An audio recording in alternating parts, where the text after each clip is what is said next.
సంక్రాంతి సెలవులు వచ్చేసాయి. ఎక్కడెక్కడికో వీళ్ళు పాపం ఉపాధి కోసం అని జెప్పేసి జాబ్స్ అని జెప్పి, ఐటీ జాబ్స్ అని జెప్పి మన ఆంధ్రాలో ఉన్న యువతంతా హైదరాబాద్‌లో గానివ్వండి, బెంగుళూరులో గానివ్వండి, చెన్నైలో గానివ్వండి, ఇటు సైడ్ మహారాష్ట్ర ముంబై గానివ్వండి, ఇక్కడికైతే వెళ్లి వాళ్ళైతే వాళ్ళ జాబ్ వాళ్ళు చేసుకుంటా ఉన్నారు. సంక్రాంతి అంటే ప్రతి ఒక్కరు ఎక్కడ ఏ మూల ఉన్నా గాని వాళ్ళైతే సొంత ఊర్లో ఆ పండగనేది జరుపుకోవాలి. నలుగురితో కలిసి పిండి వంటలు చేసుకొని కూర్చొని తినాలి అనే ఉద్దేశంలో అయితే ప్రతి ఒక్కళ్ళు ఇంటికైతే వస్తారు. ఈ స్వగ్రామానికైతే చేరుకుంటారు. ఇది ఆసరాగా చేసుకొని ట్రావెల్స్ ఉంటాయి, కార్లుంటాయి, అన్నీ ఉంటాయి. టికెట్ రేట్లు సినిమా టికెట్ల రేట్ల కంటే హైక్ ఉంటాయన్నమాట. ఇప్పుడు ఎప్పుడు 800 ఉండే ఛార్జ్ దెబ్బకు సంక్రాంతి అంటే 3000 దాకా ఎళ్ళిపోతాయి. ఆల్రెడీ ఛార్జీలు గూడా బాగా పెరిగిపోయినాయి. బస్ ఛార్జీలు గానివ్వండి. అండ్ అదే విధంగా ట్రాఫిక్ గూడా పెరిగిపోయింది. హైదరాబాద్‌లో నిన్న రాత్రి గాని ఒక్కసారి మనం గమనిస్తే బీభత్సమైన ట్రాఫిక్. హైదరాబాద్‌కి ఎంటర్ అయ్యే వాళ్ళు ఎంటర్ అవుతున్నారు కానీ హైదరాబాద్ నుంచి బయటికెళ్ళాలంటే చాలా కష్టతరం. దాదాపు 2 గంటలు ట్రాఫిక్ అయితే పడతా ఉంది ఎల్బీ నగర్ నుంచి సిటీ ఔట్‌కట్స్ రావడానికి. బట్ ఇక్కడ విజయవాడలో అటువంటిదైతే జరగకుండా, ఇటువంటి ట్రాఫిక్‌తో ఇబ్బంది పడకుండా అందరూ ఇళ్ళకి చేరుకుంటా ఉన్నారు. ట్రాఫిక్‌లో వాళ్ళకి ఇబ్బంది పడకూడదని చెప్పేసి అయితే మనం చూడొచ్చు. అందుబాటులోకి విజయవాడ పశ్చిమ బైపాస్ అయితే ఓపెన్ చేశారు. అండ్ ఒకసారి చూడొచ్చు సంక్రాంతి విజయవాడ మీదుగా సొంతూళ్ళకు వెళ్ళే ప్రయాణికులకు శుభవార్త. హైదరాబాద్ నుంచి ఏలూరు, కాకినాడ, రాజమహేంద్రవరం, విశాఖపట్నం తదితర ప్రాంతాలకు వెళ్లే వారికి సమయం ఆదా కానుంది. గంటలోపే నగరాన్ని దాటి వెళ్లే అవకాశం. అండ్ ఇదొచ్చేసి విజయవాడ వెస్ట్ బైపాస్ అన్నమాట ఇది. అది గత ప్రభుత్వ హయాంలో దీన్నైతే స్టార్ట్ చేశారు. ఇప్పుడైతే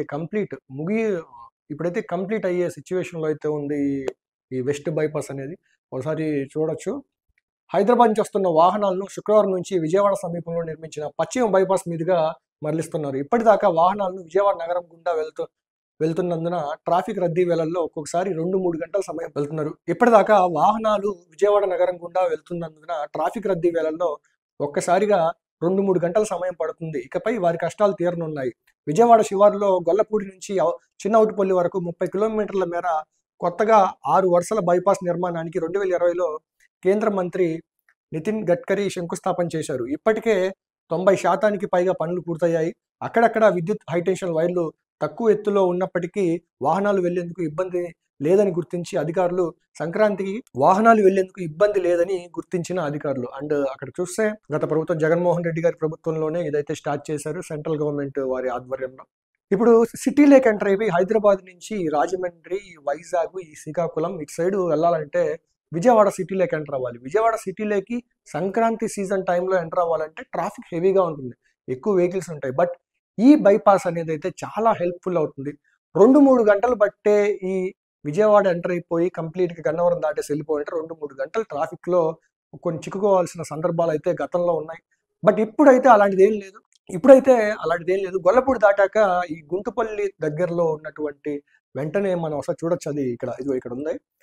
ఈ ఫ్లైఓవర్ అయితే అక్కడైతే ఉంది. వెస్ట్ బైపాస్ అంటారు దీన్ని. దీని నుంచి మనం ఏలూరు, విశాఖపట్నం వెళ్ళాలంటే సింపుల్‌గా 1 అవర్‌లో విజయవాడ తగలకుండా విజయవాడ ఔట్‌కట్స్ నుంచి ఒక గన్నవరం కూడా దాటేసి అయితే అక్కడ నేషనల్ హైవేలోకైతే ఎంటర్ అయిపోవచ్చు. దీనివల్ల టైం సేవ్ అవుతుంది. ఎక్కడి నుంచో దూర ప్రాంతాల నుంచి సొంత ఊరికెళ్ళాలనే ఉద్దేశంతో వస్తా ఉంటారు.